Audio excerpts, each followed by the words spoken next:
Oh, it got better. We identified the stuff. It could get worse if I... Let's try if I can improve it. So how have you been? How have I been? She shakes her head.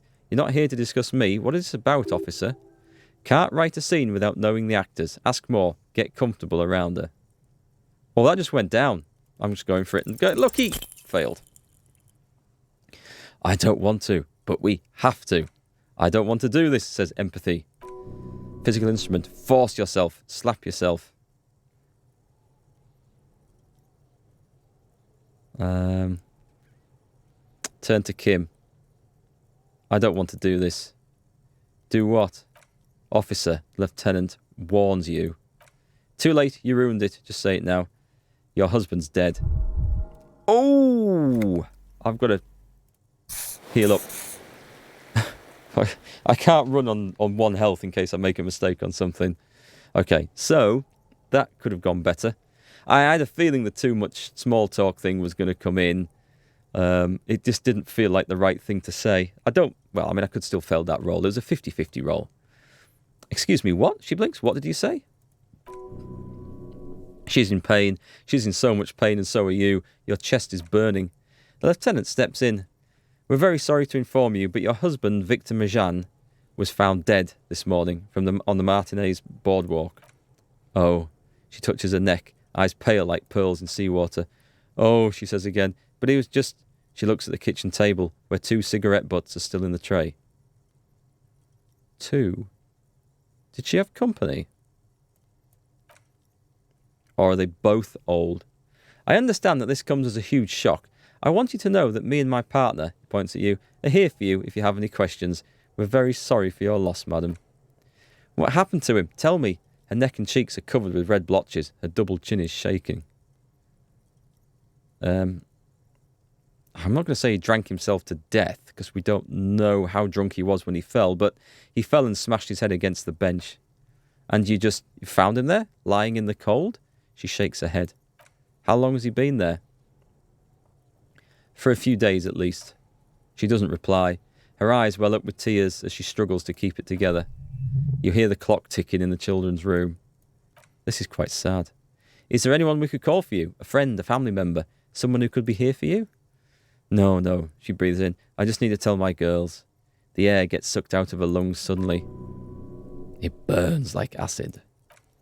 God, should I call them? Should I tell them to come home? Yes. Smack your lips. I don't think that's a good idea. Yes.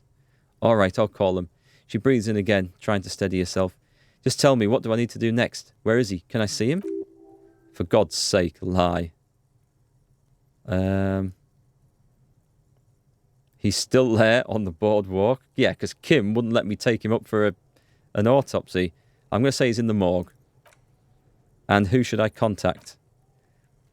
He was taken to the city morgue. The local coroner will be contacting you shortly to arrange the funeral. Here's his number in case you want to contact him earlier. He hands her a leaflet with the morgue's contact information. Is there anything else that the RCM could do for you today? Will that be all, madam? No, I'll call you if something comes up. I'm still a bit... She rubs her face, blotchy and numb.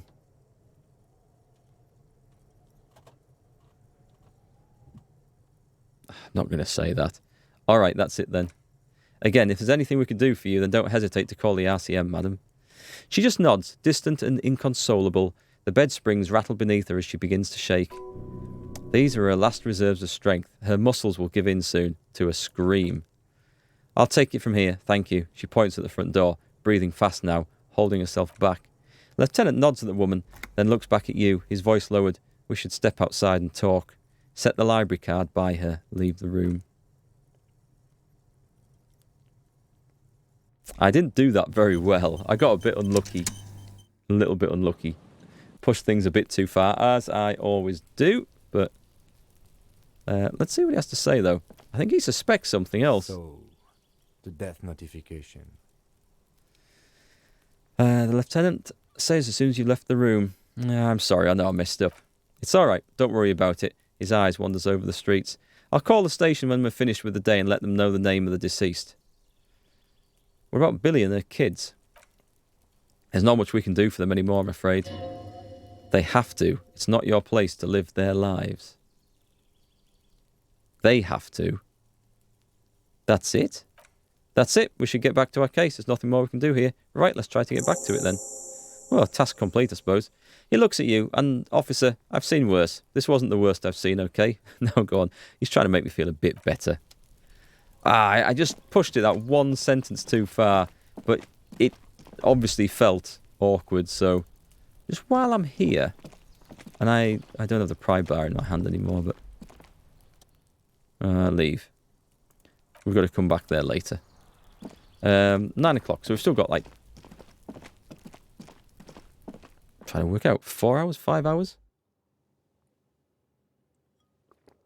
4 and a bit hours. Shall we go and... Let's go and ring the police, or radio in. I'm going to go and radio in. I'm not going to leave it up to him. I'm going to do it. Shame there's no shortcut through this damn fence. I'd love to be able to get through there. Okay, let's go, Kim. Then we're heading south. We're going to go and speak to the music people. I'm going to do some work with that...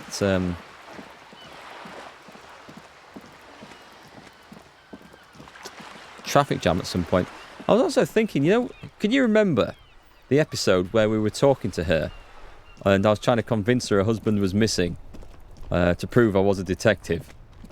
And it was this wild-ass theory. I wonder if I'd actually persevered with that. Could I got a different outcome to all that?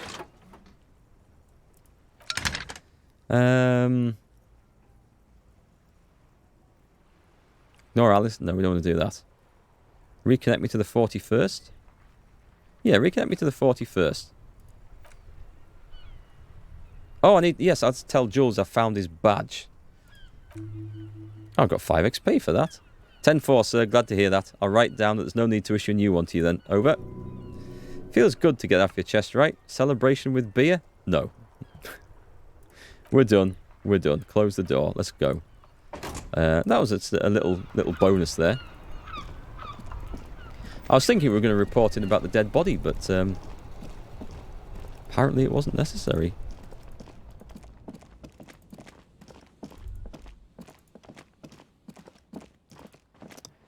Right, so I don't exactly look like some sort of hipster who's ready to go clubbing.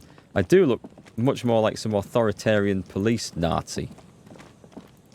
Which isn't probably the look that I want when I'm going to go and try and convince a load of youths that I'm trendy and with it and hip and get into this nightclub. And something about taking her on a date that I have to do. Damn, it's a long way to this place.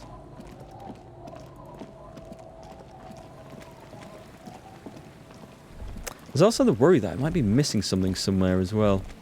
Constant worry. Now, we've come across here. So the church is just up here. There's also that weird bunker in place that I haven't sorted out yet. Can't get into. Should be a... There we go, bridge. Right, let's go in here. We've got the tape. Oh, what's this? What's this? What's this? I can hear the music playing. This is someone's home from home, just like yours. It's awful. Just like mine, probably. Although I think finding my own home is also a possible quest. Smells like sweat and laundry detergent, plus a trace of ether. Right, you need a tape, right?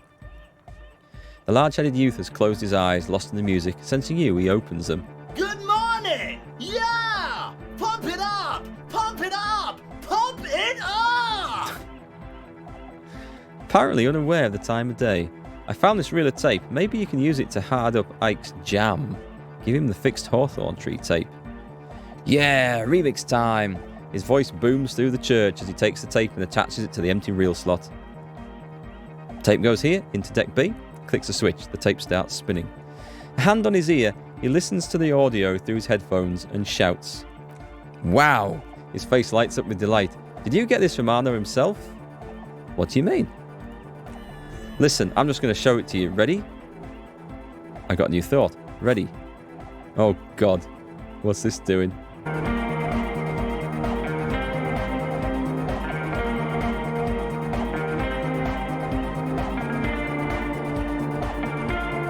It's pleasant. It's not banging music. Hear that? He wipes his brow. The signs match perfectly. Cool. Now, if only we had the beat for the full assault, it would be unbelievably hyper. Andre. Intriguing. The way I see it, Van Eyck based his remix on some famous original piece, like a folk song, something local. Seems you found an initial part with the main melody. I think it's just happenstance, chaos in action, contingencies of our limited existence, that and Egghead's fantastic talent. He nods to his friend behind the turntables. Noid's right, Egghead's technical talent is the key. Something mysterious is going on here.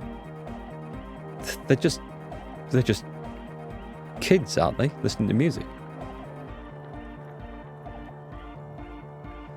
Maybe Arno van Eyck lives around here and just threw a part of his song away because he thought it was shit.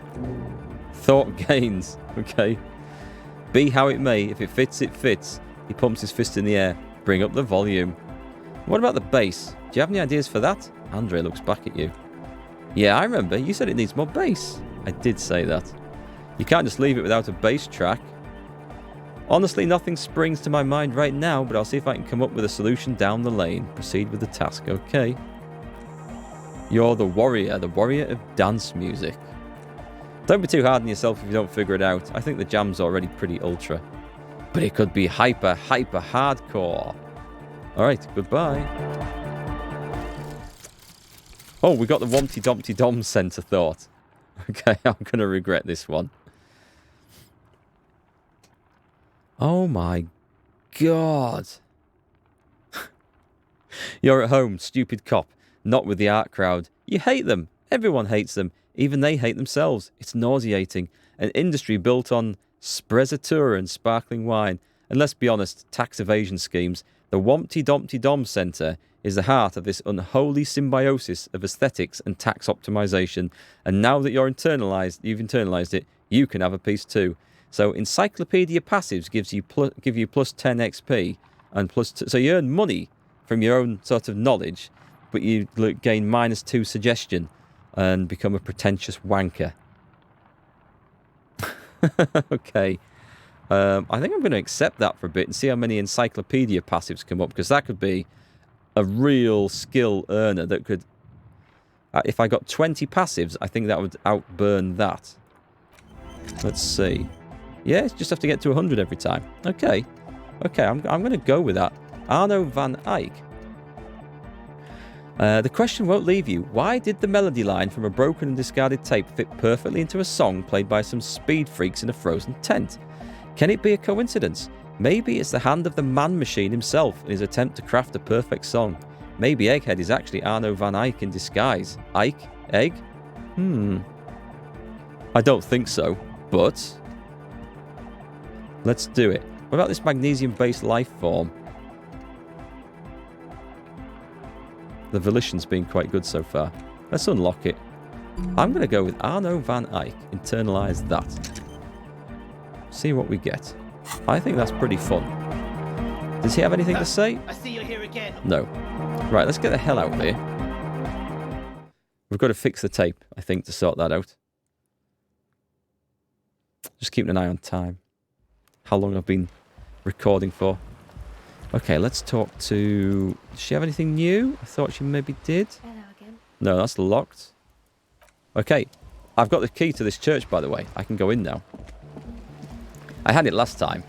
I got it off him last time, but I didn't go in because I remember it was nearing the end of the stream, and I suspected it was going to be like a long-ass investigation. If I can get up onto the roof, I don't know if there is a roof, but that would be a good sniper point for me to check that bullet's location. Right, open the padlock. The lock turns easily. You hear a click as the shackle pops open. Let's go, Lieutenant Nodsy. I was going to do the Mario voice then and thought better of it. As you pull on the door, you hear an echo of the doomed commercial area, its black halls and dusty machines, and the feeling passes. A great whoosh of air rushes into the dark innards of the church, as though rushing to fill a great vacuum in the heart of the city. Curious. Oh, wow. Looks like that's all battered in. This is not what I expected. Oh, there's supposed to be the crab man and all sorts in here. I don't have a gun. I don't have a weapon at all. A strange stillness fills you as you look ahead. You should walk here, not run. Okay. We should also quick save, I think. I imagine this is going to be dangerous flooring or something. More of the forked lightning pattern you saw outside. Bark beetles? No, it looks intentional. Some long forgotten style. Okay, can I not run down here? Too impatient. What the hell is this? This grotesque wooden figure looks half finished. Oh, I thought it was some sort of... I guess it's a carving, but I thought it was some sort of stalactite or stalagmite growing down. Did you see that movement over that side of the screen? Yeah, I did. I don't know if I want to go and find out what the hell it was. This would make a good dance floor. So what's on there? The blackboard is filled with complex equations. They look recent. Something to do with radio frequencies? There's something odd going on around here. Oh, what the hell is this? This is a listening post. 2 decks of reel-to-reel tapes spinning on empty. Portable Harman Wowshy tape recorder. This looks like a listening post of some sort. It's stained glass window. In white, silver and apricot. Faience? What the hell is that word? That's a new one on me. The young mother of humanism stands above you. A crack runs across her body. She is impossibly tall, oval-faced and sad. A dark and radiant majesty. Ooh. And nice, okay. Maybe that thought's going to be worth it. I lose some suggestion. But when my encyclopedia skill kicks in, I gain 10 XP and gain some money. I was thinking the -2 suggestion was going to be a huge penalty. This could be a fantastic skill. Cradled in her arms are a pair of glowing lungs. Yeah, I saw that and I thought they were breasts at first, but okay, lungs makes possibly more sense. Clearly visible from underneath her flowing dress. You should kneel. Kneel.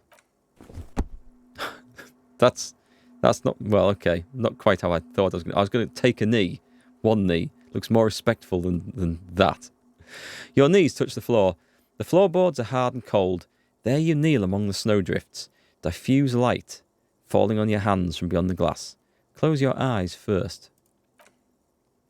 The world is silent, but for the creaks and cracks of the massive wooden structure behind you, it covers you from the wind outside. Perception. The ocean feels distant, its ebb and flow blocked off by the centuries-old pinewood sarcophagus around you. In the darkness, you sense her eyes on you, inspecting you with her multicoloured glass, as if you're a bug under a microscope. Open your eyes. Nothing has changed. The woman looks down at you. I thought Kim had disappeared for a minute. The woman looks down at you, kneeling. She towers among her followers, architects, laymen, courtiers. There is a sad smile on her lips and a glint in her green-blue eye. Of what? Compassion? Remorse? Pity. I would say pity. She acknowledges the passing of someone who is still alive. It's compassion. As that soft word passes through your mind, the lieutenant draws an X-shaped cross from shoulder to shoulder. Do the same as you get up. Your fingertips touch your chest 4 times. Then you rise from your knees into the apricot-coloured light of the window. Above you, the woman still smiles her distant smile, sundered by the crack in the glass. Oh, nice. This is good stuff. This is Dolores Dye. The old woman in the village was right, he looks around. This must be the DeLorean Church of Humanity in Martinez, or the small Pinewood Church in some records. You knew of this place? It's a minor landmark, not easy to find. Most maps misplace it. He lowers his voice. It was built not long after Revachol's founding, 300 years or so ago by the first-generation settlers. Encyclopedia. Kikine. On the coast of an uninhabited archipelago, there are only animals had roamed before. Where only animals roamed before. In the wild reeds. What else do you know? There used to be 7 stave churches on the coast. Les Sept Sœurs, they call them, the 7 sisters. Only one remains. The rest were burnt in the Revolution or used for building materials. We should be respectful here. Although the building appears to be deserted, it didn't. I saw movement. I do not believe we'll find anything connected to the lynching here. Something else, perhaps. He looks at the machinery lying around. Yeah, I'm curious about that. Respectful, is the lieutenant a follower of DeLoreanism? Kim, are you a follower of DeLoreanism? Yes, we all are. Her name, body, and rule are synonymous with humanism. The laws we enforce are DeLorean in origin. Stroke your chin first. The woman looks by in silence, smiling enigmatically. I didn't think you were spiritual. Oh, I thought they'd gone down. It's not spiritual, it's constitutional. The DeLorean system does not demand faith, only accordance. Okay, encyclopedia. Cash. Ka-ching. Oh yeah, I like that. Oh, it's not a passive one. Never mind. Despite the damage you've done to yourself, the title appears lodged in your hippocampus. This is Her Innocence, Dolores Day. The innocence of humanism, internationalism, and the welfare state. Perhaps the most famous human being ever to have lived. No amount of Commodore Red can wipe her sad smile from your brain thing. It has survived the deluge and haunts you still, and will haunt you forever, as it haunts all men. Wait, what exactly is an innocence? The highest category of historic individual, an embodiment of the world's spirit. A ruler? More. An innocence is elected to office by the founding party, a precedent that has taken place a mere 6 times in the entirety of history. The legal system of the Rail Belt is built to accommodate innocentic rule, should it coincide with our time. An innocence is infallible. It's, I guess, kind of like a pope, or a mother superior, or a spiritual religious leader, maybe. Excuse me. The decisions made by one are not decisions, they are inevitabilities. Or an oracle, maybe more like an oracle. Just suddenly, with inevitability, just thought back to the Matrix then. What would have happened anyway, only accelerated, packed into decades instead of centuries. An innocence is a continuous, compressed event, a sacred human being. It is an honour and a glory to live when one is in office. Is one in office now? No, we are alone. And when did she rule? 300 years ago, in the wake of the discovery of this isola, the Insulindian, by explorers from the continent of Mundi. She is, among other things, the innocence of intersolary travel and the connected world. What else do I know about her? Many things. You know, she was a woman of the court, the wife of an influential marchese, and eventually the principal advisor to Irene la Navigateur, Queen of Suresnes, modern-day Sur-la-Clef. Also, that she was gorgeous beyond beauty. Not surprised if she had a pair of glowing breasts. Draped in ancient sadness, you are sure you want to remember this bit of historic trivia, standing under a long, slender form like this dwarfed. Where is this coming from? The past. It's a silo of sadness, fermenting. You should keep away. No, let's dig this up. No, you must know. What else? Was she smart? Terribly. Women of the court were expected to play both contract bridge and chess sufficiently well to prove an interesting challenge to a man. A similar grasp in matters of philosophy, theology, and science was encouraged. She was, by all means, a kept woman. She made the most of her position in the antediluvian court, a court visited by the most prominent thinkers and artists of the day.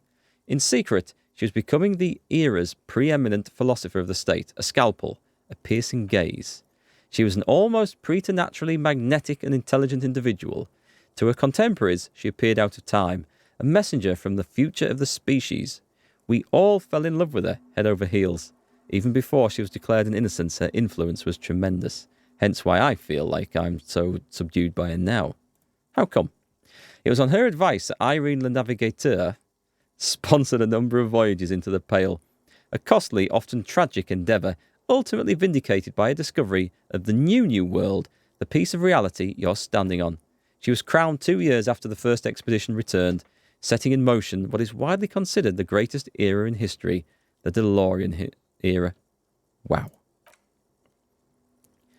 Wow indeed. When her innocence was declared, and the queen she had advised for years fell on her knees before her, she was so overcome with emotion that her lungs started glowing in her chest. Bystanders reported golden filaments lighting the already sunlit chamber around her. clearly visible beneath her dress. I think it's just a fancy. I think her dress was on fire. I think that's what it was. That is why the lungs are the symbol of love. Oh, that's why the lungs are the symbol of love for the cultures of the Rail Belt. I did not know that. Although, I have a vague memory of that being mentioned before in this game, actually. Unless it was just 5 minutes ago in this. It could be. My memory is a bit like that sometimes. I want more. As did we all. The lands of Mesk and the Occident and even faraway Supramundi, altogether 21 of the 40 mondial nations of the time, immediately accepted Innocentic rule, even before her crowning. In a city called Adveraspes in Vesper Messina, her homeland. The name of the city means evening comes, but it happened on a winter's morning with the canals frozen and slush falling out of the sky. She was dressed in white and pearl dress on an emptied-out plaza, with the crowd far away. Already her terriers, the secret servicemen of the Innocents, were worried about an assassination attempt. She must have been beautiful. Oh yes, she looked like humanity's young mother, a perfect mother, insultingly beautiful. It was as if her face and shoulders and hands were covered in a soft down of underfeathers. You know this well, very well. Midwinter snow was beating the cobblestones around her. A small attaché of officials stood by as the terriers placed a white gold wreath on her head. The crowning was mostly witnessed by secret servicemen. How does my character know all this stuff? He's obviously taken a great interest in this in the past. I think she then gets killed at this point, and that's why she's been made into some sort of saintly figure. Then what? One of the men in the Secret Service killed her. Who didn't see that coming? 22 years later. Oh, 22 years later. Okay. Not quite how I saw it then. A young man who had come to suspect that Dolores Day was not entirely human, but something else. What? Something that had walked in our midst, something watching us stumble for hundreds, if not thousands of years, until it decided to interfere in the course of our history. We were supposed to come up with this ourselves, the man was reported to have screamed at the Innocents. Dolores Day was shot in the chest with a fowling piece 8 times. It took 8. Is this like a repeater fowling piece? Because they're normally just like a great big blunderbuss type of a shotgun. The man, thought to be insane, said he once touched her and her body had been unnaturally warm like a furnace, and that sometimes while on duty he observed her forgetting to breathe for over 10 minutes. This inhuman quality was witnessed by many others as well, glowing lungs and all. It is commonly attributed to mass hysteria and religious psychology. Was there something terrifying about her?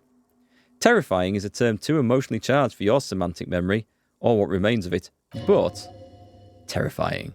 It's a simple word. She was bad for humanity, and you shouldn't have started thinking about her. That's my hunch.